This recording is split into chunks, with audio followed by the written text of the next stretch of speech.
Mwalimantima chutani.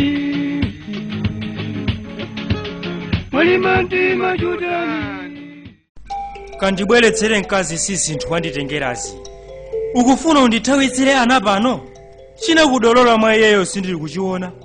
Khalidwe lake likundisusumwitsa ine. Chinsunwa mama chita kuti ndwinga mamulankhula. Wontenga pa khomo la munthu namudziwa savala modzisambula. Msana ndi njomba ngoziyendetsa pa mtetete. Ndidati udzakwatire kuno wodziwa kusinja ndi omva nkhwali. Taona wanditengerazi. Kugona kwa dzulo lija mpaka lero dzopa luomba kufuna ndizimphikire ine ameneyu. Nkamasinja nkondo nereti ngati baisikopo. Ine zona ndikhala ontungira madzi kuntolera nkhuni. Phala lenilini limamulaka kukupa. Zovala zonse nzachimuna.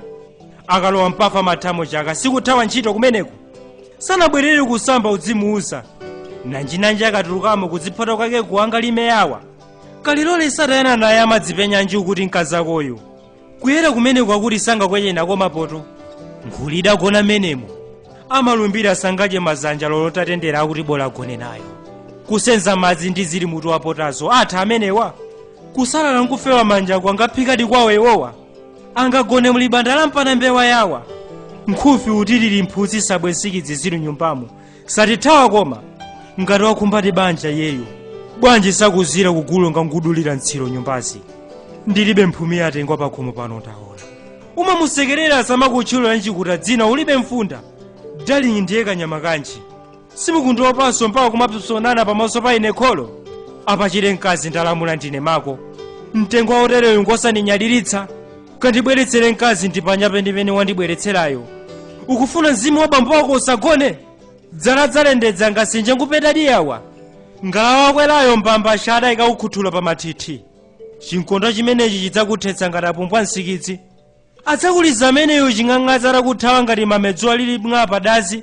Chikhoya foja ameneyo sindimuleka mpaka utakamusiya ukoda mtola. Akazinga maerere kuno kumutsi. Asuwene akoso ni njiro zokhazoka suja ndakuuza.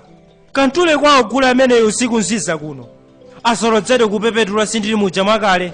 Nanga tulapsipsinta bere la ine pitibati yankulifodetsa iwe James. Nkamabwera kudamba ukunsa chipese chinthu chako chipano. Mateyanga ngachabe ndingakufinyire bere lipa nthaka.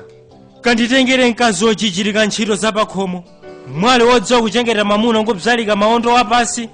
Mulera ukhungu wodziwa kutereka nkhalanje ndi osabisa miphika kuchipinda. Dono osapembeza zitsamba nzithumwa. Ichi chikhala kuti ndidzira. Nkanati njizizi chosukusa. Ukanakhala kuti ndi mtengo. Nkanati ndi mkuyu uja udatemberedwa. Ndiyepo ndi munthu wobadwa mwa mkazi. Umbombo ameneyu ngofunika chikhudzukudzu. Nchonja ameneyu ayi. Ndikuti ayi. Adzakuwerukira kachuma kawo kakatha. Aone nsana wanjira chigona mpawa ameneyu. Ndipo nukadangotola konkuno kumudzi onungakhwema untsulu kuteweka. Ndiwe dondo kapena? Ukupetsatu mchenga woyerawo. Dzakwatire mkazi wogwa ndi pemphero. Si zinthu wanditengerazi.